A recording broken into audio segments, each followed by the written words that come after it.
I'm Charlie Zelli. This is the, wow, did you hear that? The Blue Line Extension Corridor Management Committee, May 9th. Welcome, and why don't we quickly go around the table. We'll just introduce who's here as members or alternates. And I introduced myself, so we'll go to the left. My name is Yasin Osman, Met Council from the District 7. Bill Blonigan, Mayor, Robbinsdale, Minnesota. Aaron Wagner, I'm on the Robbinsdale City Council. Connie Sahibjam with the Department of Transportation, Metro District Engineer. Jim Adams, Crystal Mayor. Suzanne Sabatka, Senior Policy Aide for Mayor Fry and his alternate. He will not be here today, and Councilmember Ellison will be joining us shortly. Mike Forney, President, Minneapolis Park and Recreation Board. I'm Ricardo Perez with Blue Line Coalition. I'm an alternate. Sorry, are we going over here? Go ahead. Okay. Peely, I am Mayor Pro Tem for Brooklyn Park. Therese Kaiser, I'm City Council Crystal. Leslie Kinderis, General Manager at Metro Transit. Dan Dorr, Business Advisory Committee. Tara Watson, Business Advisory Committee. Irene Fernando, Hennepin County Board. Great, thank you, and thank you for coming today. Just a couple of housekeeping regular reminders. This meeting is being live streamed and recorded, so you can always check it later. And all presentations will be posted on the project website, which is bluelineext.org. And if you're watching remotely, feel free to submit any comments for your consideration to Kirsten Yeager. And if you do that until before April 19th, they will be posted on the website as well. And I know that Kirsten's email is part of our presentation materials, so we can you can find it, or you can find it from her because she's right in the front row.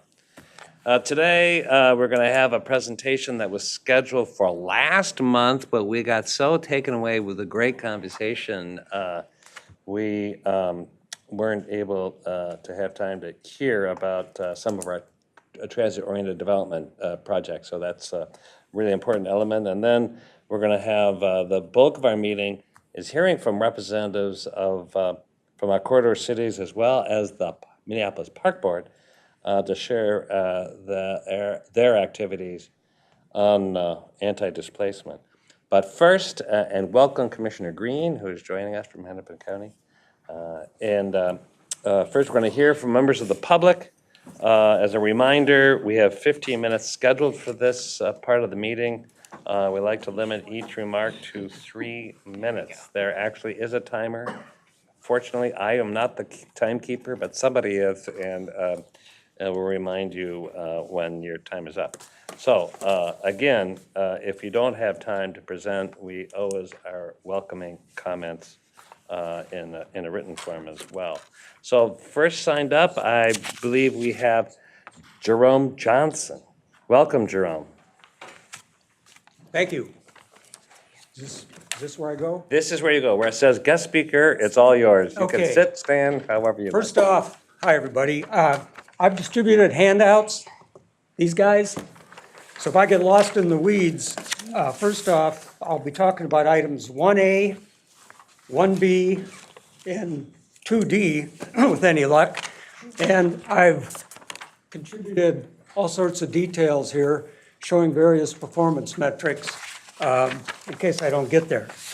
As mentioned, I'm Jerome Johnson. I'm a retired transportation economist based in St. Paul. During my civilian workday career, I spent a lot of time buying and selling rail freight lines or associated rights of way. But in retirement, I contribute research advice to various community groups dealing with transportation issues. I'm especially pleased these days to have been contacted by Northwest Metro citizens concerned about the relocation of the Blue Line extension to operate over city streets, given my own ties to the Northwest Metro. Having grown up in Brooklyn Center, graduated from Osseo High School, and where I have immediate family members still living and working. But back in my teenage days, I was a regular and grateful rider of the 5 bus line from our home on 63rd Avenue down to the Ascension Club downtown Minneapolis and the U of M. So there's a familiarity, even an emotional familiarity with the product at hand here today. One recurring theme growing up back in the 60s that hasn't seemed to have abated much over the decades is the idea that the Northwest Metro routinely comes up short compared to the Southwest Metro when it comes to the allocation of public resources and private investment. That seems to apply in droves to light rail systems, given what we have heard from some of you and from many other stakeholders that the Northwest Metro has to have a rail-based system to achieve parity and even mobility equity with the Southwest Metro's much maligned, but in my opinion, soon to be highly transformative Southwest Light Rail. I think those of you involved with SWLRT are going to be quite pleased with the way that thing performs if indeed it gets operated the way a 30-mile-an-hour right-of-way should enable it to be operated. While that outcome would have been realized with the original Blue Line extension as was planned over that 100-foot wide BNSF freight right-of-way, that will not be the case if y'all end up running the Blue Line extension over the much slower and much more recklessly over city arterial streets such as West Broadway and Bottineau Boulevards. Southwest is built over an unimpaired right-of-way with just 12 at-grade crossings.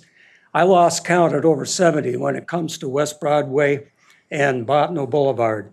Southwest will run at 30 miles an hour. The Blue Line extension over West Broadway will be lucky to run at 17. Because it is off-street, the SWLRT will have far fewer incidents with cars and pedestrians. It'll offer transformative time savings and whatnot over transit and even driving alternatives. That'll not be the case with the Blue Line extension on West Broadway. As I mentioned, I guess the gong is out. I have details shown on this. Please take a look, consider them, and don't hesitate to contact me at the above email address. I'll be glad to elaborate more. Thank you. Thank you. Okay, now we have Tom Ritten. Is Tom here? There you I are. am. Thank All you. right. I have to admit, I'm a little new at this. I can tell you I've never done a meeting in front of political, but my name's Tom Ritten, resident, family's been in Robbinsdale since 1948. I think I have a pretty good feel for the city, grew up there, raised our kids there and so forth. And I wasn't gonna even come to this meeting until I heard that this was pretty much passed. And when I heard that, I happened to be at a chamber meeting and I was with John Elder, chief of police in Robbinsdale. And I looked at him and I said, John, I gotta share a story. But a month ago, wife and I were traveling, our alarm system went off.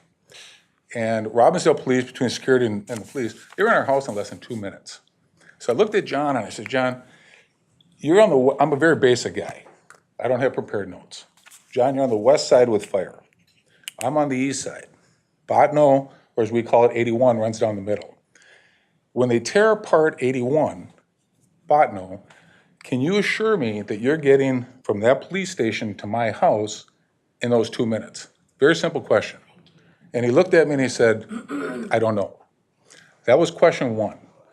So my question for this is, have they done a feasibility study? How that's gonna protect the people on the east side of Bottineau? Number two, I see the emergency vehicles going up and down Bottineau. I live basically 3 blocks from, we have a little hospital called North Memorial Trauma 1, probably one of the biggest hospitals in the Twin Cities, if not the state. And I see them go up and down, and I'm thinking, has somebody thought through this? Where are they gonna go? How are they gonna get from point A down 81 to that hospital? So I see the helicopters fly over my house, and I'm thinking, are they gonna take the trauma and move it to Maple Grove, North Memorial? Are they gonna go down West Broadway? Are they gonna go down Victory Memorial Drive? I heard somebody say, well, we'll come down 100 to 36 to France. And I'm thinking, are you delusional? Because if you close that, the congestion, just that alone on that street will prevent emergency vehicles from coming down. So that's my own concern. And so I'll end it with this, is I grew up in Robbinsdale, went to Robbinsdale High School, whatever, 81. And a lot of my friends moved out to the suburbs that you guys represent. Maple Grove, Edina, Minnetonka, and so forth. We stayed in Robbinsdale because of the culture. It's multicultural, border, bedroom community to downtown Minneapolis, great restaurants, small community that's family-owned businesses and so forth. If you tear apart this, it's more than just tearing apart a road, you're tearing apart a community. And I'm hoping that as we sit in a transit building, for God's sakes, we're sitting in a bus transit system, that there's an alternative to this, that I hope you consider, whether it's electronic buses, more buses, free pass, whatever, instead of tearing apart a community. That's all I'm asking. Thank you for your time. Thank you. Great, thank you. Now we have Eric Hillman.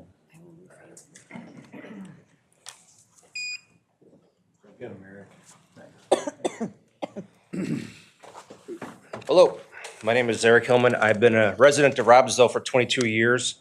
I have a couple big reasons why many feel in Robbinsdale that this is a bad idea. Crime is the biggest concern of our residents after our survey has been collected, and Met Council accountability, integrity thereof. So to talk about crime, our biggest concern is crime. Crime is not down, crime is up. Much of it is just not being reported. Here are some facts. WCCO reported, they did a report in CCO, they were riding on the light rail of the blue line, the green line. They had 10 incidents of people doing crack cocaine on the train in a matter of 3 hours. Just 3 hours. Number of crimes went up 50% last year. People interviewed on the ride said every day that this is not getting better. That's the name of that's from the people riding this train. Another person mentioned that this is no place for families or children. Karen Levin reported a lady by the name of Molly Jameson, who works at Goodwill in St. Paul, lives in St. Paul. She rides the train every day to get to work. She's extremely concerned because she's seen everything from drug abuse to stabbings to assaults to homicides due to her own concerns of safety. She has to wear a knife to go to work every day. So this is what it come to. And I was just curious the other day, I went on TripAdvisor, I'm just curious what other people from out of state say about our train system here. There are 275 reviews on TripAdvisor. 95% of them are negative about our train system. They're not using the train, they're Ubering it to downtown to go to the events from the airport. I interviewed Minneapolis police officer Matt Vanna, who's now retired. He said transit police do not ride the trains, they monitor it. Fact is, they're not riding it, he says. So this becomes a jurisdiction problem for wherever these people get off. So if they're getting off in North Minneapolis or Robbinsdale or Crystal, Brooklyn Park, so now these criminals have committed their acts of crime, they're no longer on the train. Now it's a problem of that jurisdiction. And Robbinsdale, where I live, we only have about 3 cops on duty at night. What else? Talked to Robbinsdale Police Captain John Elder. He says his biggest concern is 81's blocking traffic for, it's gonna be blocking traffic for the emergency vehicles. North Memorial is only one of 4 of the level 1 trauma hospitals in the state. So to jeopardize that access is really reckless. I think that's just amazing. We would jeopardize that accessibility for emergency vehicles. So the fact is, due to crime, I've never seen parents with children on this train. And if you can't supply a public transit system that is safe for all people, regardless of their demographic, well, then what are you doing? We should be outraged by this. This is crazy. It completely defeats the purpose of public transportation. Fortunately enough, I have a car and I can get wherever I want to go. But I'm really concerned about the people of low and middle income people that can't get around because they are not safe on the train. They do not feel safe on the train. And 90% of the people I talk to, as I'm handing out flyers in Robbinsdale, 90% of the people I talk to do not want this train. I mean, I would rather ride a train in South Chicago than ride this train, and I have. Mexico City, and I have. So I would say pause this. Logic would say pause this until we have an adequate police force on the train. And then, and only then, we can proceed. That's just logic. This is a transit, when I was in Chicago, I stayed in South Chicago, McCormick Place Conference Center. People of Met Council have told me, well, they're jumping the people in Chicago are getting on the trains just as much as freely as we are. I would strongly advocate that we need a turnstile system for every train stop. That way, it would mitigate crime. If we had a turnstiles like Chicago, I think it would mitigate crime. He says they're jumping the turnstiles at Chicago. This is a picture of a turnstile system in Chicago. You can see how beautiful it is. It's a steel wall from wall to wall, floor to ceiling, and a turnstile in the middle. There's nobody jumping this turnstile, I can guarantee you that. This is the train station I used every day in Chicago when I was visiting. Thank you for your time. Okay, thank you. We now have Crystal Porter.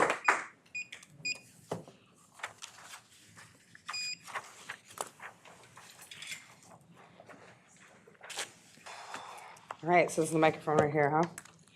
Hello, how y'all doing today? Good. All right, so I just wanted to bring up a few different things. And this is just something I have been repeating to Met Council over and over again for a while.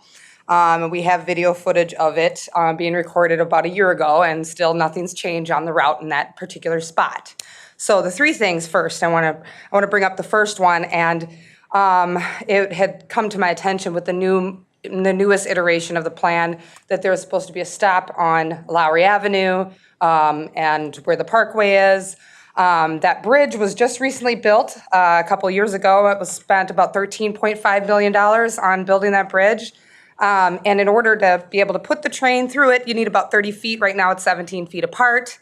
Rerouting a community for over a year and prepping them for it for years. And then to have to deconstruct that bridge again just seems pretty interesting to me. The other thing is, you know, when I'm looking at the train is supposed to go through the parking lot of the Minneapolis Public Schools headquarters, and then stop 2 blocks later. Now, I don't know if you guys have kids, but I used to depend on the bus, and my kids are much older now. But for the entire city of Minneapolis that don't have cars, that need to come and register their kids at the Minneapolis Public Schools, why are you going through the parking lot and then stopping 2 blocks later at one of the only 2 stops planned for North Minneapolis? And then the other thing I wanted to bring up, and this is the thing that I started off with, was the fact that we have brought this up over and over and over again, and it has not changed yet, is right between Logan and Knox, there is a YMCA that is dedicated for youth in North Minneapolis. Right across the street from that YMCA is a property that was built recently. It's called the Beam Apartments. Just 1 block up from there is another property that was just built about 5 to 6 years before that, and that is all low-income housing filled with children. So you're talking about the youth YMCA right across the street from there. You've got youth living right, if you walk out their front door, that's where the sidewalk is, that's where the street is. Any given time, if you do not believe me, after school, drive down that street and see how many children are playing on the sidewalk right where the light rail is supposed to be. There is 1 lane going east, 1 lane going west, train in the middle, no place for a person to pull over if there's an emergency vehicle and a train coming by at the same time. Now, this is something that has been brought up several times. And if this was what's going to happen in your neighborhood, I would expect you to be just as upset as I am.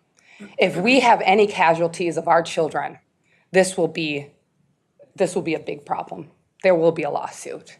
I have a problem with this not being addressed, and it has not been changed in any of the iterations of the plan. So I expect it to be addressed, and very soon. Thank you. Thank you. And our final speaker is Liz Wallace. Is Liz here? Oh.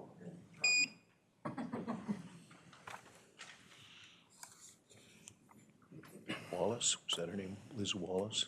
Wallace is what's written there. Yeah, Liz Wallace. Yeah, welcome. Hello. Hi, I am Martisha. I'm an intern at the West Broadway Business Area Coalition. I'd like to begin by saying 90% businesses and nonprofits, residents, and faith centers are against the BLRT going down West Broadway. Oh, There, it's on. okay. Can you hear me now? Better. Okay. My name is Martisha. I'm an intern at West Broadway Business Area Coalition. I'd like to begin by saying 90% of businesses, nonprofits, residents, and faith centers are against the BLRT going down West Broadway. We believe the corridor is too narrow for a light rail transit, and the displacement of businesses and housing will be too significant. We believe a bus rapid transit is a better option for our community. Also, I'd like to address the 200-page anti-displacement report that came out this year. This report is a result of an anti-displacement committee of community members that met monthly for 3 years. There are many good ideas in the report. However, my question to you is, as leaders of the Metropolitan Council, Hennepin County, and City of Minneapolis, is who's going to fund this plan? When WBC Business Specialist Donald Sanders asked the Metropolitan members and BLRT members, Jemai Ellison, BLT team, she was told we only build a train. When she asked City Council member Jemai Ellison, she was told we can't finance the whole plan. When she asked Hennepin County Commissioner Irene Fernando, her question was answered with a blank stare. Who is going to fund this anti-displacement plan, or is it going to be one more report on a shelf that isn't implemented? Thank you.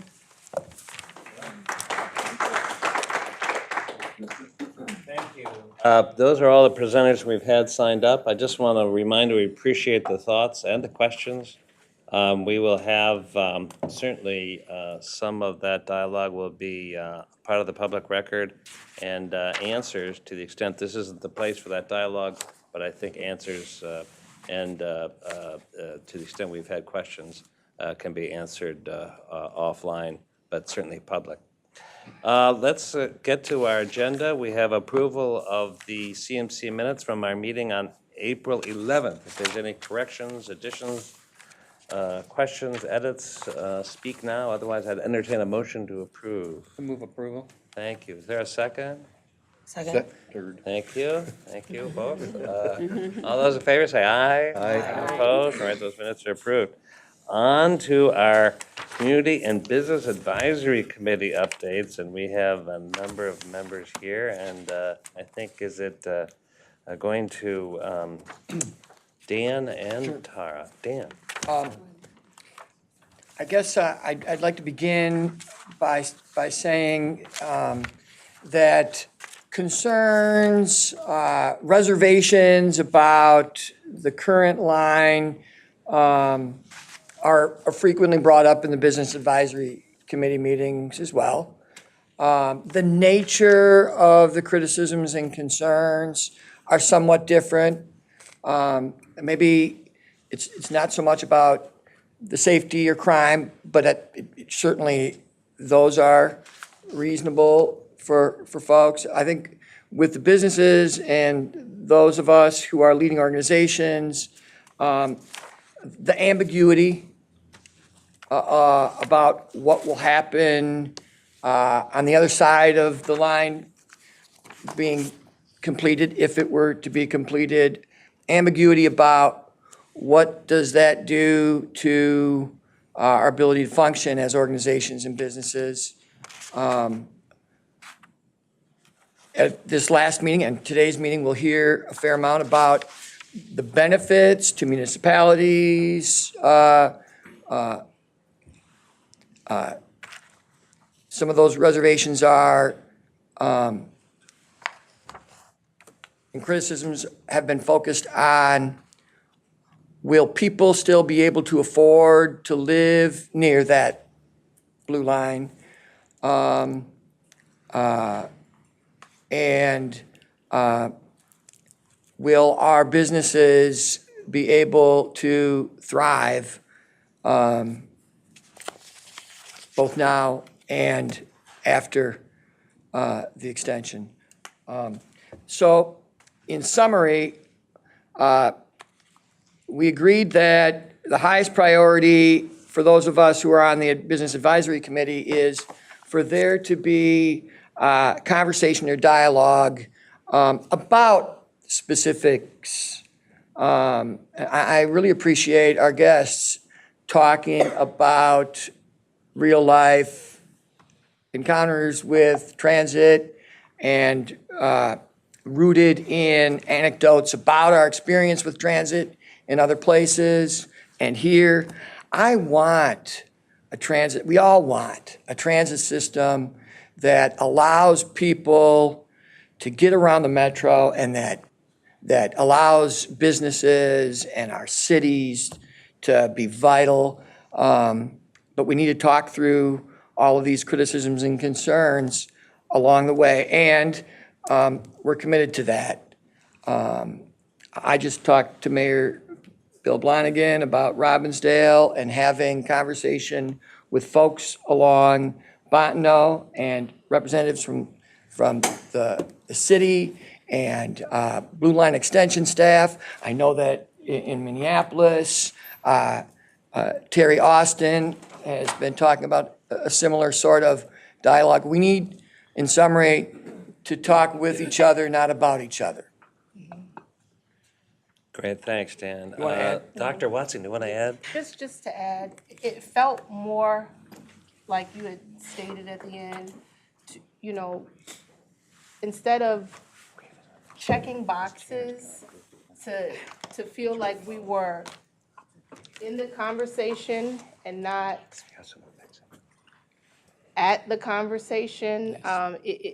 We needed to get beyond that mistrust and things happening to us. It needed to be more inclusive.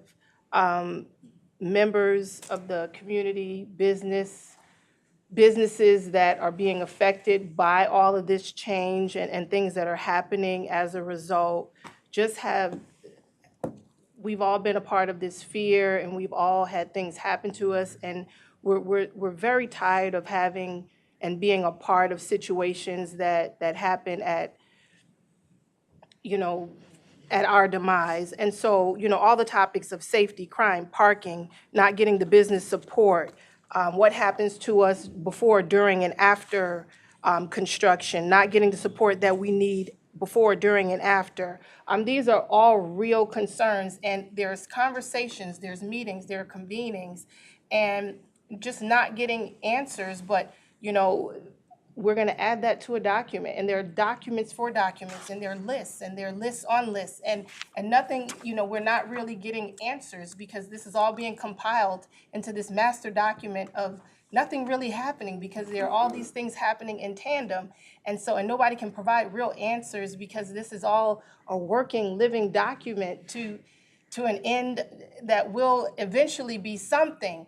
And so, it's tough for everyone to walk in faith and in this truth that will someday be this end result that we all are supposed to be happy with. But, it's this mystery as we're walking in it, but we're all expected to have this faith, and there's just too many moving pieces that everybody doesn't believe that they're going to get what they need in the end. And there's that piece that we're all living in, that it's hard for people to just feel like they're getting what they need as a community member, as a business individual, and as an individual. So that's kind of where we were, in terms of our meeting this week. Appreciate your sharing that. I think that, is Jonathan Hansen here for the CAC? Okay, all right, well then we'll move on. Any questions for the community business group? Anyway, thanks. Go ahead, Irene. This will be dissatisfactory because we don't have answers, but we should be able to demonstrate more concrete progress that's responsive to the CAC and BDC reports, especially the aspects that have had continuity. And so I'll say that out loud. There's a number of things, but parking is one that has been raised many times for many years. And then at least a concrete, whether it's progress or some aspect of commitments from the locals. I just want to or at least displaying that differently. So I just want to, you all have said this for a number of months, some of this for quite a long time, but the fatigue and repetition of the themes I heard differently today, and kind of agree that there should at least be a concrete point of progress or some sort of how are we going to get through these next, whatever that next juncture is. And so I appreciate you sharing that. Thanks, Mr. Chair. All right, thank you. Appreciate that. Any other comments, questions on that? All right, to be continued. I appreciate that. Okay, we have time from Michael Kranz. We're not putting you at the end, Michael. We're putting you at the beginning. And as a reminder, Michael's our Senior Manager of Transit-Oriented Development at Metro Transit. We're going to talk about transit-oriented development generally, but also some interesting trends. And appreciate your patience, and thanks for coming back.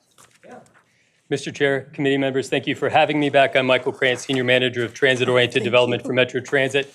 I know we have a very full agenda, so I'm going to try to keep this fairly brief and direct and touch on the high points, but if there's anything that you'd like to follow up on after the fact, I'm happy to do that. So as mentioned, I'm going to be talking just at a high level about what transit-oriented development is, what are the benefits and outcomes that we expect when we're aligning this development with these transit investments, but also provide a high-level summary of some of the development trends that we've seen along these transit ways where we've made these investments. That's something that we track on a year-to-year basis. We have a lot of information on that, and I'll just provide a high-level summary of that info. So just to level set, we define transit-oriented development as moderate to high-density development served by frequent transit and pedestrian-friendly streets in a neighborhood with a mix of uses, really with the goal of allowing people to live and work without a car, providing good transportation options for folks to get around. It's important to realize when you look at that definition, no one project can accomplish that, which is why a lot of folks have started referring to transit-oriented communities to really recognize the full scope of what's needed to allow people to live and work without a car. And that varies from neighborhood to neighborhood and household to household, but as we make these investments, these corridors really become the community, and you can start to access all of the destinations along those corridors once they're built. There are a lot of benefits of TOD. I'm going to touch on these at a very high level. You're probably familiar with a lot of them, and this doesn't capture all of it, but there's been a lot of research around this over the years as more and more transit-oriented development has been built. One of those is improving health, and that really comes from elevating active transportation, walking, biking, and transit as feasible ways of getting around. Folks living in transit-oriented communities are about 3.5 times more likely to achieve recommended levels of physical activity, but there are also benefits associated with lower stress and reduced incidence of asthma and things like that. There's improved safety that comes with transit-oriented development. Again, that comes with looking at that full scope of what you need to have successful TOD. It comes with prioritizing safe and convenient pedestrian and cyclist movements. Moving through the community, many of our transit customers are pedestrians at some point in their trip, so ensuring that they can move around safely is an important part of improving safety. There are a lot of economic development and tax-based benefits associated with this development, and I'll talk about this through the development trends report, so I'll come back to this specific piece. TOD is a vital climate-related strategy. There's been a growing body of research around this recently, but this is from the University of California at Berkeley, looking at the effectiveness of various strategies to reducing greenhouse gas emissions. And what they find is that urban infill, which by their definition is really transit-oriented development, is one of the most effective things that we can do to reduce greenhouse gas emissions at the local level, particularly driving down transportation-related emissions, because there's a huge connection between land use and transportation emissions. And then also advancing equity is a very important one. And part of that comes from increasing access to opportunity, making it easier for folks to access jobs, housing, healthcare, food, et cetera, along these transit systems. This is just one example, but there was a study of the Metro Green Line after it started operating, and what they found is that households living along that corridor were much less likely to miss or be late for healthcare appointments after it started operating, which is a really important health outcome. Another benefit is just aligning affordable housing with affordable transportation and addressing two of the most significant costs that a lot of households experience. And then there are also the equity benefits associated with health and safety that I mentioned previously. This was mentioned at the last meeting, but I just wanted to provide a high-level summary of this grant. We applied for an FTA 2D pilot planning grant at the end of last year, and we found out last month that we were awarded that grant. This is really going to support station area planning for the Minneapolis segment of the Blue Line extension, and the reason we're focused on that is that station area planning has already been completed or is underway for the other stations. And that work is really going to be focused around developing strategies for housing, economic development, multimodal transportation, and climate change. And I also want to emphasize that advancing equity and really building up on the work of anti-displacement is central to the station area planning work as well. So now I'm going to focus in on the development trends report that I mentioned at the beginning. This is a report that we update on an annual basis. We started developing this or doing this analysis because we get a lot of questions about where we make these transit investments. What are we seeing from a development perspective? Are we seeing new investments in housing and jobs near these transitways? So we track this over time for each of the transitways, but we also look at it at a regional scale.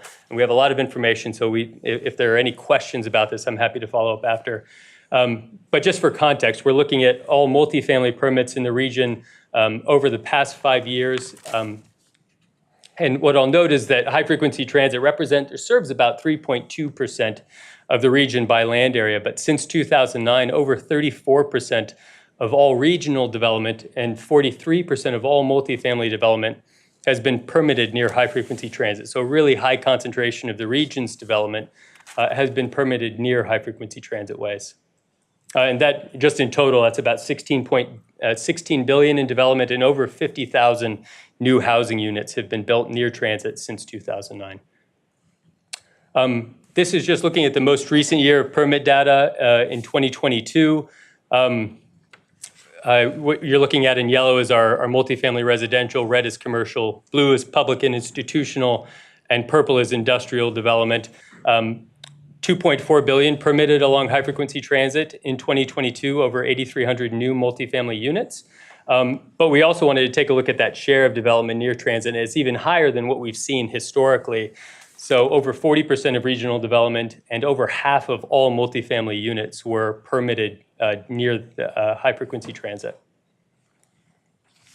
Something new that we were able to add to the report is where are we seeing new affordable housing being built throughout the region. This is something we've wanted to add for a while, and we got the data last year to do that.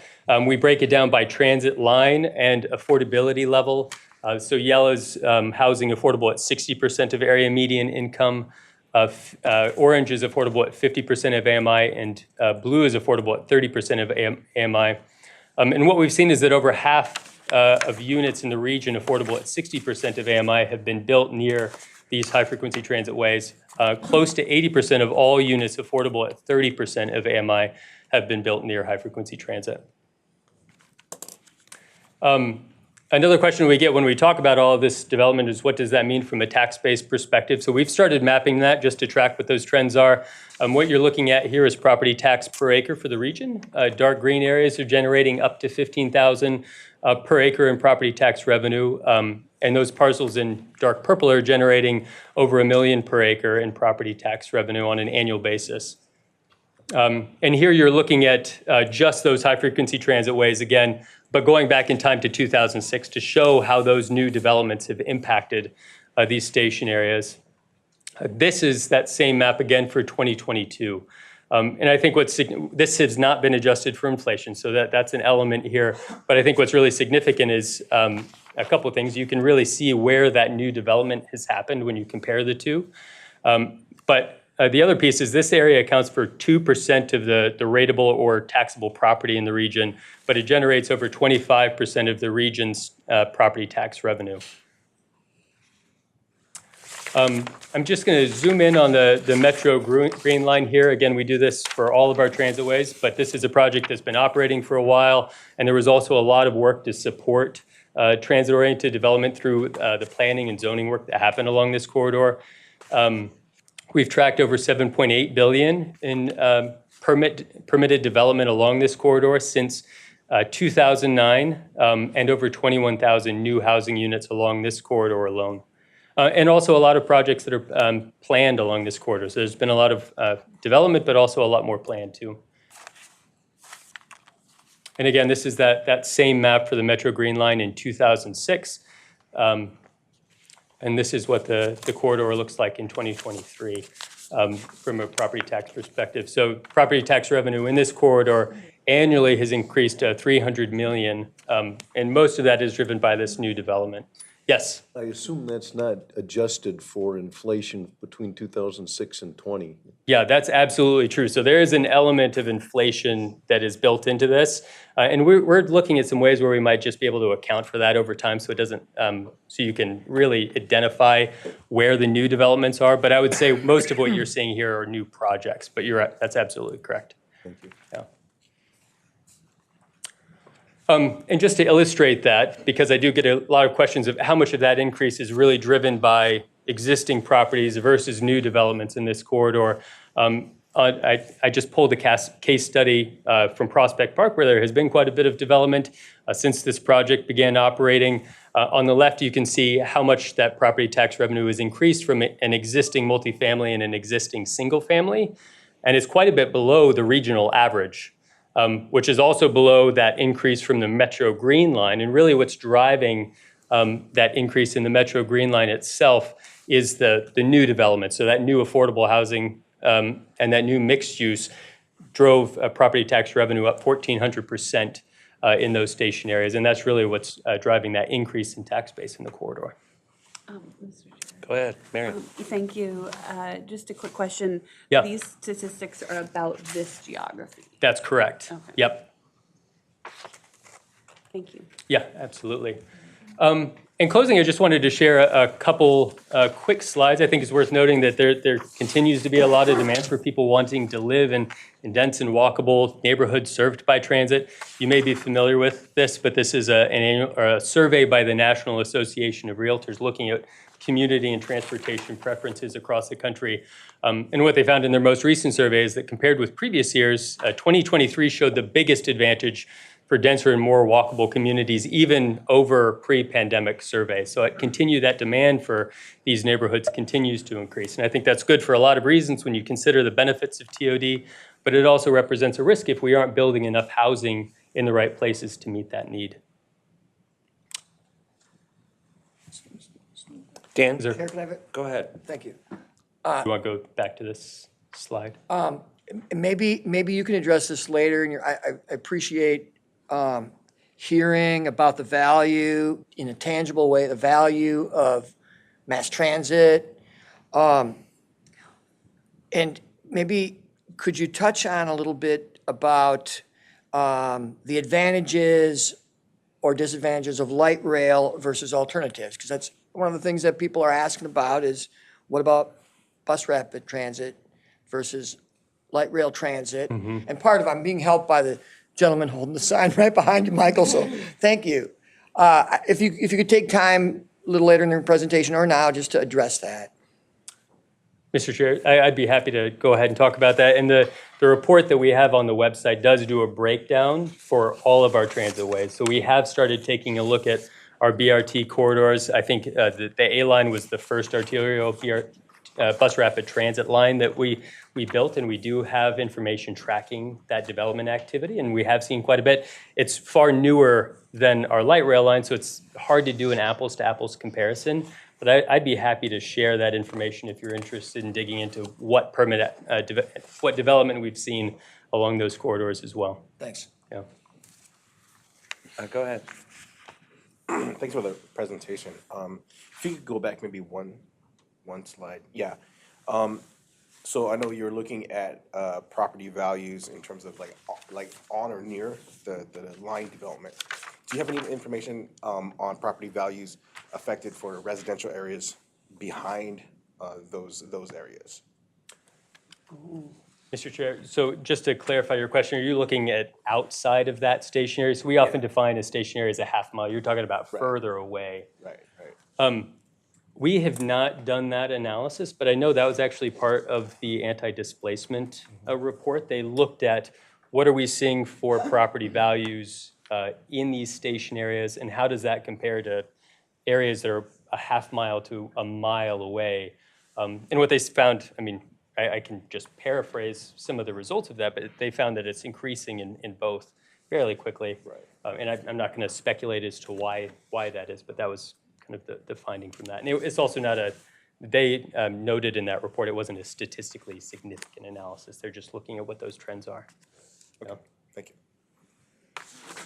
Go ahead. Since we're adding a couple of things that might be good for kind of future inquiry, it would also be beneficial to understand the role that transit-oriented development dollars have played. Oftentimes, as we know, TOD awards are awarded at a different time than when the actual transit service comes through. So that would be very beneficial as well, because we of course know that there's federal, state, county, and municipal TOD programs. Just to really understand who is investing towards what outcome, And when. and how are we kind of matching, ensuring that is, at least that we're factoring that into how we're engaged. Thank you, Mr. Chair. Yeah, that's certainly something that we can take a look at. And we've done that in bits and pieces in the past, just to see where we're investing those grant dollars, what sort of projects are being built as a result of that, both the council's grant dollars, but also Hennepin County's TOD grant dollars as well. Yeah, and Mr. Chair, just to be more specific, this project has been ongoing for so many years and decades, depending upon who you speak to and in what manner they were involved. And so this is of course interacting with the displacement pressures, and we're just really making sure that we are completing at each kind of stage what we have promised to residents. Thanks. Yeah. May I say something? Yeah, sure, go ahead. Thank you, Chair. So I know we met recently. Thank you for presenting for Blue Line Coalition. And yeah, we're definitely concerned about what we're seeing here, right? Because for us, the promise of diversifying the tax base shouldn't come at our expense, like being replaced, right? So I heard your intentionality to, like deal on the anti-displacement work. And I'm curious if you happen to know how you might be trying to accomplish that. And then perhaps to build into what Commissioner Fernando was talking about, yeah, hearing about 79% of affordable housing units at 30%, how did you finance that, right? Because we want to see not an influx of like chain of moves, right? Because we are the ones that have to move, we have no choice. But rather we want to see an injection of deeply affordable housing so we can have the option to stay in our neighborhoods or move or whatnot, So I think like it will be wonderful if the anti-displacement working group or people involved can help with the coordination or help be in those rooms to ensure that the solutions are not only talking to the cities, but also about the community who currently lives here. So yeah, so this is very important for us, and I'm curious how this might look like after we do more coordination or weaving in of the anti-displacement work and the information that you're presenting. So. Yeah, thank you. I'd be happy to follow up with the application that was submitted for the FTA or the station area planning grant, so you can take a look at that. The one thing I'll note is that, we were awarded it, and the next step is really to start scoping that work. So that would be an important step as well. And Mark? Actually, just one other slide. This was actually alluded to. I just wanted to reference some of the work from the Minneapolis Federal Reserve, just taking a look at, this was fairly recent research that they published looking at the impact that new market rate housing has on overall affordability. And the way they took a look at this is after that new housing is built, who moved into that housing and where does that create vacancies throughout the region? And then who moves into this new housing, just to kind of track the impact that has across the region.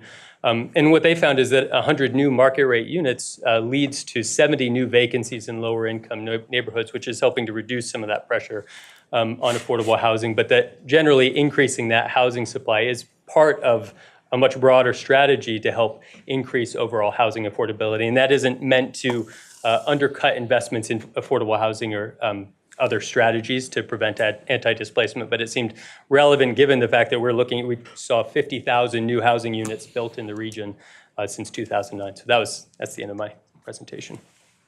Great, thank you, Michael. And I'm really struck by some of this arithmetic. And thank you for these comments to tie this presentation really into our anti-displacement, because it's all connected. Pretty remarkable that roughly 80% of deeply affordable housing is along these high-frequency transit corridors. I mean, I think that's the term. High frequency could either be rail or bus, so it's shows That's the right. network. Right. Yeah, Dr. Watts, go ahead. So these increases in the property taxes, at what point do they start? Is this immediate? Is this a slow roll? So, because I saw this 62% for basically a single-family household. So Sure. is this over a 5-year, 10-year, or the next year they are I- hit with a 62% increase? Because that's staggering, and that would, a lot of people would be, in foreclosure, or homeless, Yeah. or, so just wondering the time span on some of this. Yeah, thank you for that question. That's an important clarification. So at the top, it notes that I was looking from 2006 to 2023, so over a pretty significant time span. And most of that's just kind of that natural increase from inflation that you see. If you look at that on an annual basis, it'd be a few percent typically.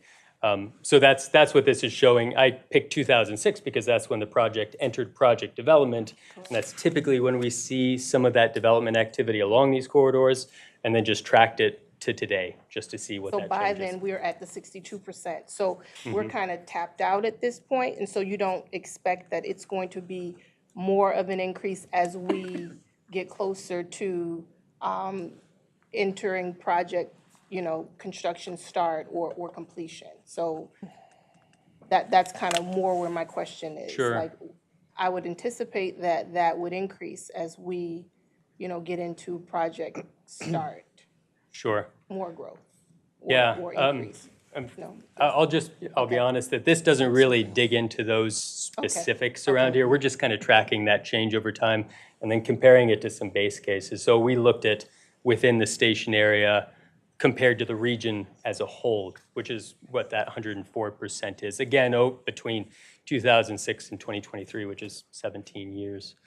So, but yeah, I have to be honest about the limits of our analysis. This is pretty basic. All right, thank you. Appreciate that, Michael. Let's have one more question and then move. We want to leave time for her to slip in some environmental review updates and then get to anti-displacement. Ricardo. Thank you. Just super quickly, we want to point out, we did find out in the state of Georgia, city of Atlanta, they built a light train project called the Atlanta Beltline, and they created a program called the Legacy Resident Retention Fund that is aimed at subsidizing the increase of property taxes for legacy residents that are impacted negatively due to the investment. We would like for you all to explore what would bringing a program like this in the corridor would look like, but expanding that umbrella of coverage to renters and small businesses. I think if we have a plan in place to address the known impacts to the property taxes, our consent, our perception of what's possible would change. So I just wanted to say that for the record and hoping that we can look into that program as a solution. So, yeah. We'll look into it. Thank you, Michael, so Thank you. much. Appreciate that. And we'll stay in touch with your work. Welcome, Kelsey. Kelsey Young is going to give us an overview of the upcoming steps for the supplemental draft EIS. Mr. Chair, committee members, wanted to share some preview information as we prepare for publication of the supplemental draft environmental impact statement in mid-June. So just about a month away, and we do seem to be on track for that publication timeframe. We will, of course, publicize that and announce it through our communication channels when we are able to identify what that publication date will be exactly, as it's dependent on FTA giving approval of us to publish that document. There will be at least a 45-day comment period. If we can add to that on the front end, we absolutely will. If we can get that document out, available for public review a little bit sooner, we will do that. Next month, we will go through more details about the opportunities to comment. But just a preview that we do plan to have a public hearing in the July timeframe, where people can come and give verbal testimony. We will also have a presentation at that meeting. We know that format is important to some, to have their comments heard in that formal venue. We also know that it is important to community for us to come out to them and meet people where they're at, come out to where people are already gathering and gather comments there. So we will also plan for additional opportunities in that way to gather comments. And we'll share more information about that next month, along with information about the supplemental draft EIS findings itself. And just want to get people thinking that the purpose of the comments are to inform our development of the supplemental final environmental impact statement. So people can comment on whatever they wish, but the comments are intended to, well, we want comments on people's input about the analysis, the findings, as well as our proposed potential mitigation pathways. So in the supplemental final EIS, that is when we will finalize those mitigation commitments. So that comment period that is coming up will be an important opportunity for people to be on our formal environmental review impact record as far as their input on those commitments. As we gear up for publication and reflecting on discussion at CMC from the March timeframe, we wanted to revisit the project's purpose and need and bring that forward as a reminder of the project goals. The project purpose and need is, of course, to provide an improvement to transit service to satisfy long-term regional mobility and accessibility needs for businesses and the traveling public. This is the foundational statement of the project, and this core statement of the project's purpose and need remains the same as the previous iteration of the Blue Line Extension project, and this forms our foundation of of development of the alternatives and alignment, and also is the basis of comparing our project alternatives in the supplemental EIS process. So important that core statement is the same as it was from our previous phase of the project. However, we have revisited and updated our framing of the project need. This is likely familiar to many of you, as our need statements were revisited coming out of our route modification process. And just wanted to revisit this briefly because these are the need factors that we compare our project alternatives against.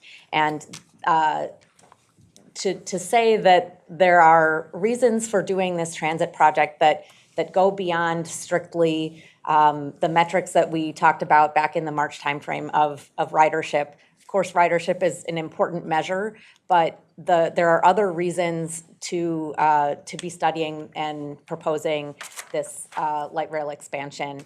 And those are articulated here. And I just wanted to bring that forward to say that under NEPA, we compare our project alternatives to our core purpose and need. And that is so important in terms of this is where we can pull in need factors that go beyond just those strict ridership and cost measures. There's no questions on this. I'll turn it back to you, Chair.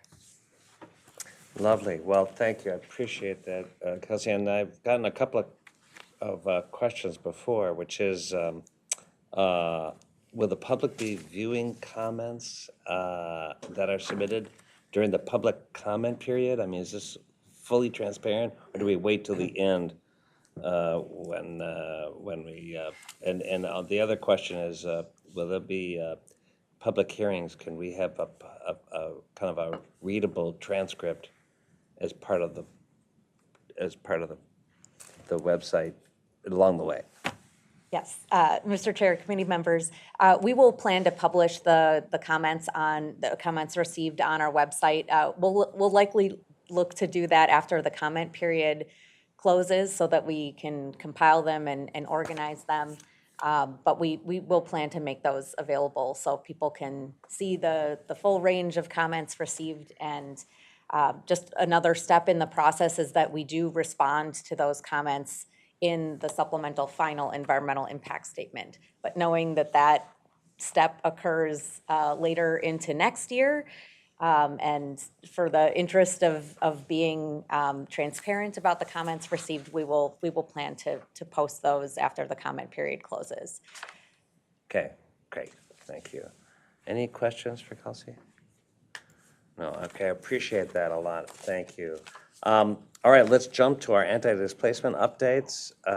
And I think to set up that conversation, we have Kathy Gold and Eric Gustafson from Hennepin County to kick off how our corridor cities will present. Thank you, Chair. Welcome, Kathy. Thank you, and committee members. Thank you for the extra time that you devoted for anti-displacement at last month's meeting. The project Hennepin County and Met Council shared their updates, and just really want to thank you for that time to provide those important topics. I also wanted to start by sharing some good news from the legislature. This week, the Senate passed their transportation bill, including a $10 million allocation to an anti-displacement community prosperity program. The bill creates a community-led board with local government representation that reflects the makeup of the anti-displacement work group. And this board will determine how best to distribute this funding to advance the work group's recommendations. The state funding must be matched by local government, Met Council, or philanthropic funding. So it's really good news, and happy to share that with this group. And we'll look to see the House and Senate move the next to the negotiated final transportation bill, and legislators will determine in the next few days if this proposal will be included in the final legislation this session. So great. Happy to report that. And then wanted to tee up that today the anti-displacement updates are going to be provided by corridor agencies, focusing on Blue Line Extension anti-displacement interventions and planning efforts that meet the needs of their communities. And ahead of the presentations, an expression of gratitude and recognition to the anti-displacement work group members for the collective work to produce the recommendations report, and also recognizing and emphasizing that purposeful collaboration and partnership is the course for continuing this work toward implementation. Both Hennepin County and Metropolitan Council are committed to preventing displacement and building prosperity in the Blue Line Extension corridor to keep the existing community in place so they experience the many benefits that this transportation investment will bring. And with that, I know Eric has some words to get us started before city presentations. Yeah, Commissioner Green, did you want to add something? Thank you. I thanks for sharing that great news. It's really exciting. And I wondered if there's been any conversation in this group or in the work group about, because as you described, we're at sort of a crucial moment at the legislature. You know, now the House and Senate will get together on the, and negotiate the final bill. Have we all been exhorted to be sure to talk to our legislators to let the conferees know that that's something that's important to all of us? Any comments? I feel like you just exhorted me. So Okay. Thank you. You got the message. I believe the bill is being coming together tomorrow, not for testimony, but we'll learn more in the days ahead. Yes, I think tomorrow it's going to be reviewed in conference committee, but just anything we can all do to let any legislator that you're close to know, have them pass it on to the conferees if that matters to you/us as we see fit. Since we're talking about that, just should certainly thank all the community members who did testify in favor of the Yes, anti-displacement my bill. goodness. Many who are here in this room, and so really appreciate your advocacy. Thank you for adding that to my comments, or, also making that comment. I'll say personally that, having been over at the legislature, the number of times that I've heard that the voices of community have been so impactful that, thanks, Marion, we know what you think, but we really appreciate hearing from community. So many thanks to everybody who's participated in that, and know that your words have been very high impact.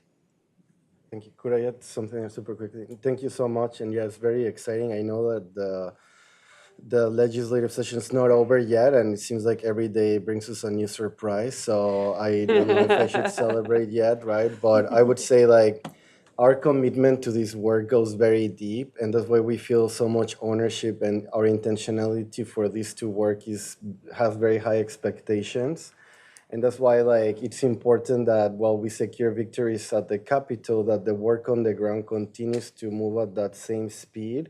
Because if there is a lack of trust on how these ideas will be implemented, then why do we even want the money, right? Like we want to buy with those dollars a plan that comes from us, that serve us before, during, and after construction. And while we celebrate the securing funding from the state, we're also looking at Met Council funding, at Hennepin County funding, state, federal. Like we know that given the implications of this train on this corridor, we must collaborate on securing sustainable funding. So I just feel it was important to add. And yeah, thank you. Also, I know that it was cool to see all the commissioners out there and electeds out there testifying for us. It was cool to see that collaboration. So yeah, thank you. Great. Eric, I want to make sure you get room. Chair Zilli, I'll be brief, but I'm going to pile on here and reiterate the appreciation for the anti-displacement work group. It's been a unique collaboration of community leaders, small business leaders, local government, and philanthropy. And when I presented the county's portion of the coordinated action plan for anti-displacement in April, noted that leadership from all those sectors is required for a complete and coordinated plan on anti-displacement. I want to also just share that since that April meeting, the anti-displacement work group and government have made progress in clarifying our roles and our shared efforts that we're going to need to create a co-creation model. The county specifically assigned itself work to support regular and transparent communication, co-convening monthly meetings of the work group, financial resources to support the anti-displacement work group, and again, continuing to develop this model of co-creation, which is a work in progress. And I appreciate everyone's grace for all the corridor partners. This is urgent and complex work. We won't always get it right the first time, but we're committed to redefining how government works with communities and ensuring that existing residents, the residents that live in this corridor today and the businesses that do business today, are the first to benefit from major infrastructure investments. On that note, I want to transition to our next presentations. As I noted in April, the county will continue to lead in the areas where we can be the most effective to implement anti-displacement, but we're also ready to support the leadership of our partners where they are better positioned to lead. And so want to also reiterate that some of the anti-displacement work group recommendations are going to require action by the city and or the state along with the county and the Met Council. And so we're ready to provide support for action by the cities and the park board. And so I know that I believe Adam Arvidsson is going to go first because he's got a time constraint. So I believe he's going to present for Minneapolis Park and Recreation Board, and then we'll hear from the City of Brooklyn Park, the City of Crystal, the City of Robbinsdale, and the City of Minneapolis in that order. In 20 minutes, we're going to do that? Oh my God. Wow, that's a lot. No way. You're gonna go fast. Short amount of time. Yeah, I don't know how we do this all in this Yeah. time. How do we be fair, folks? I'm looking at staff here. Hopefully, Mr. Chair, Yes. obviously, we don't want to just keep putting stuff to the next meeting, but I also don't feel great about rushing too quickly through the materials. So of course, I'm not suggesting I don't know what to suggest. We want to be respectful of the presenters, and we need to ensure that we're respecting what they're presenting. content. Yeah. So I don't know if it should be split over the next couple meetings, but I just wanted to mention that. I think we should give it fair time. I'm also going to ask indulgence that we add another 10 minutes. I don't know if everybody can do that in their schedule, those that can stay. I can't really stay much past that, I have to tell you, but I think we want to give, and then to the extent we need more time, let's do that next time. You look concerned, so. I do, Okay, I am I'd like to hear remain that. concerned. It's just too many presentations to, I don't want to shortchange the presenters who have taken time to put these Correct. slides together. So I might recommend, if it is logical to others, that we determine that a couple of them go next time. That's what I said. Oh. Okay, good, perfect. I said, Well, let's, then we're perfectly in agreement. what I said was, just to Oh, sorry. clarify, we're going to Sorry. go as far as we can, and then we will defer those that would have their full presentations next time. Okay. Does that make sense? Yeah, Mayor Adams had his hand up and then I had a. Well, it was just, it was kind of what you guys were talking about, the miscommunication. That's what it was about. Yeah. Yeah, there's no way we're going to get to Crystal or Minneapolis in this route. Yeah. Yeah. It's unfortunate. Would it be okay if you? Yeah, I don't want to rush it. I Yeah. got a lot to say. Okay, My good. staff has a lot to say. Do you need to do today? And we do want to hear it. We do wanna, Ready to hear it too. And I think that's true for Minneapolis, Chair, Councilman. Yeah, yes, we don't want to rush the process. I think having to split it is, I think we have to do that. And I think if we start going over, we're gonna start losing people, we're gonna start losing, Okay, let's not go over. Right. Let's do it right. I did just want to voice, even though we can't really do anything about it, is that I know that other cities have their staff here. I know that we've got a significant number of our staff here who probably aren't going to have a chance to present today. We've got our CPED director who, is himself very chill, very cool, can handle sitting in a meeting.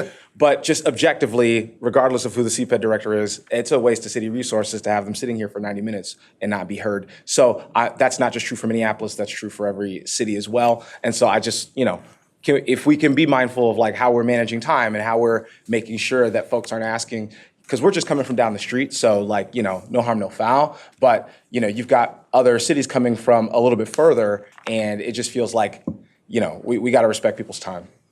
And go ahead, man. Yeah, the agendas have been robust, and it's been kind of the theme of what's been happening here. We want to get as much in as fast as we can because we're trying to make process. We got municipal consent coming up.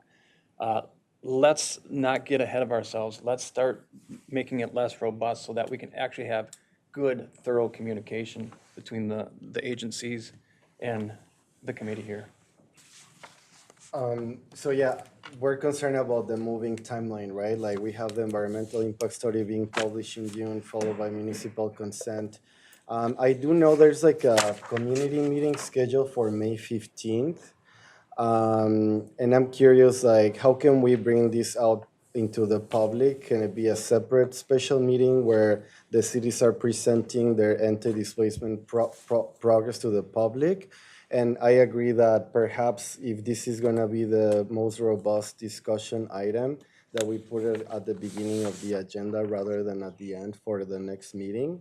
But I do feel that the more information that we can produce for the public to know what you all are doing in regards to anti-displacement is crucial for this moment as we're walking to public commenting moments where we're looking to express our concerns around the plan or not plan or, so. All right, there's no way we can get the amount of presentation plus, and I've noticed this group is not shy. We need opportunities for feedback, we need opportunities for conversation, and this is too important to rush. So with that, Kathy and Eric have disappeared, so. Do we have time for one presentation?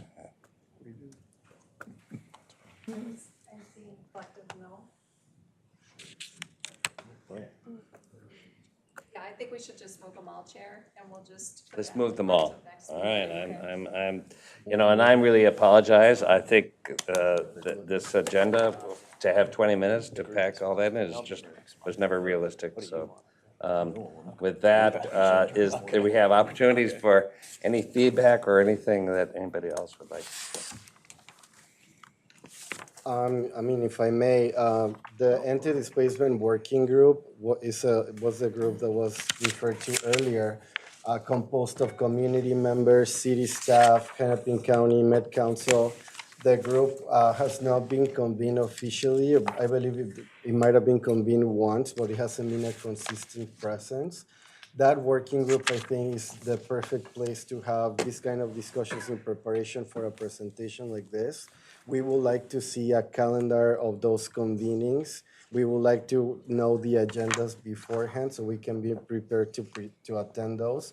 But so far, we don't have a calendar. We don't know. We were in a meeting on Friday expressing our concerns around this, and I do hear the staff alluding to that, and we're appreciative. But again, yeah, we need like dates, we need agendas, we need to see how this is going to unfold.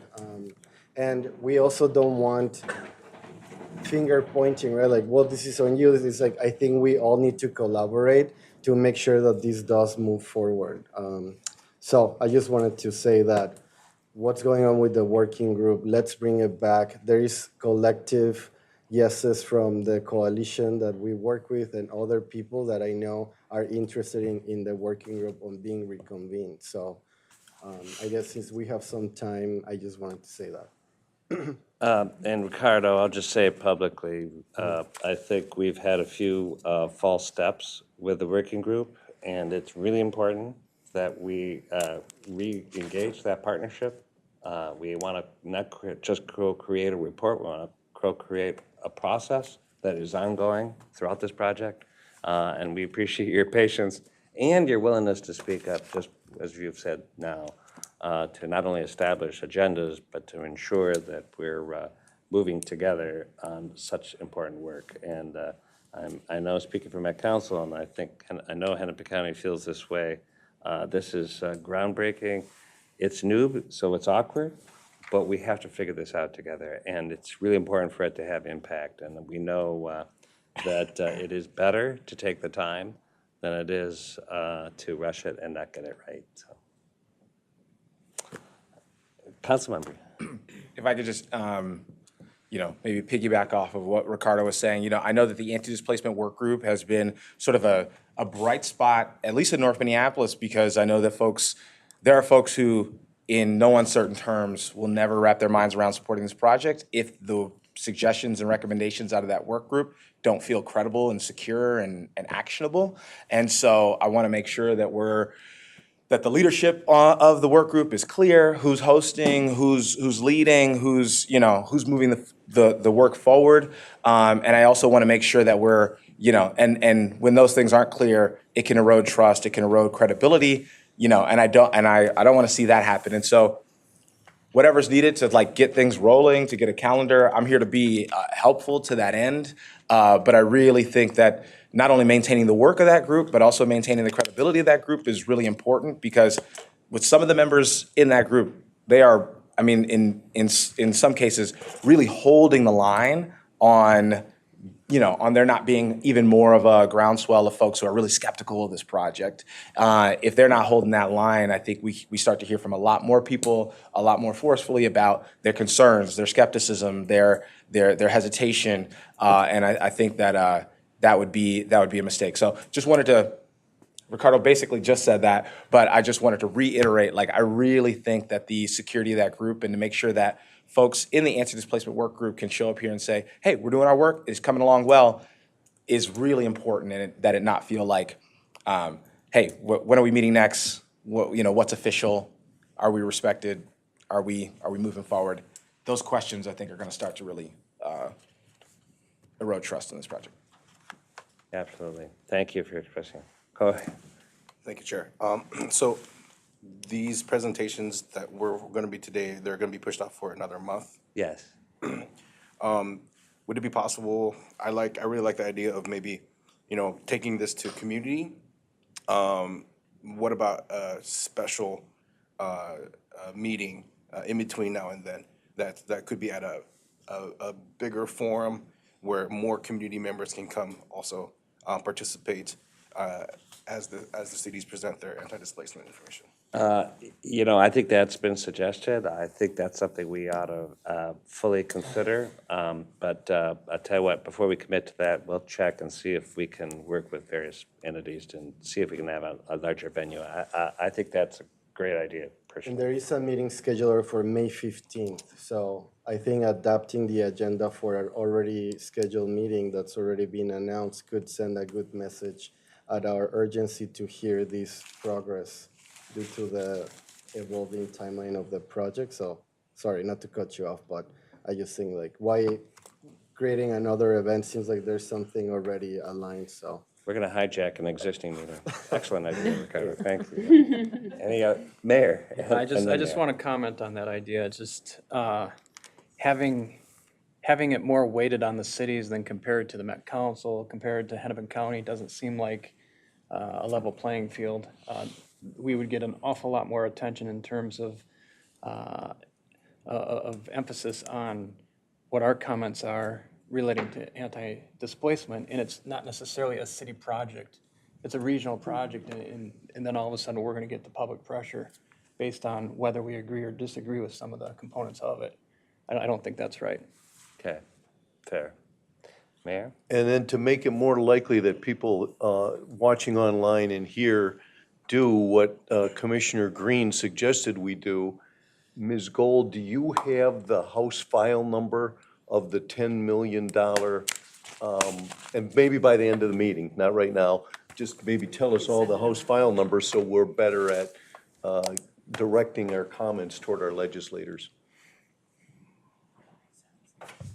Maybe Marion, you And can, we could your also step, be sure to send it email around. it to everybody. Okay. Yeah, thank you. Great idea. Any other, Meg? Thank you. So if I hear correctly, we're going to, at the next meeting, we're going to be hearing all of the reports. How is this going to impact, though, the release of the supplemental DEIS, the municipal consent? I just want to make sure that we're not rushing or compacting all of those things. And if it means that we have to put off releasing those things, I think that's critical. It really is. Sounds like Mr. Thompson has the master of schedules with, and federal process. You can. Mr. Chair, committee address members, Nick Thompson, Metro Transit. So our current schedule, we have in June is the release of the supplemental draft EIS. I think we can keep that schedule. Municipal consent process was scheduled to start at the end of July. That leaves us 2 corridor management committees before that process starts, and I believe we can fit in this entire anti-displacement agenda within next month's CMC and still have another CMC to cover other topics we wanted to cover. So I believe we can maintain our schedule for both environmental and the public input and the municipal consent schedule without impact. Okay, thank you. That's helpful. All right, at this point, Dr. West. So would it be fitting to just leave that meeting for the presentation then? From what I heard and what I expect is that that would be the priority, it would be the first thing, and I think likely the only thing. We forgo off CMC. Anything else? All right, with that, thank you. Thank you for this, your patience and your participation. And we will, the next meeting is scheduled for June 13th. But stay tuned, we may try to alter things to ensure broad participation. This meeting's adjourned. We'll see you soon.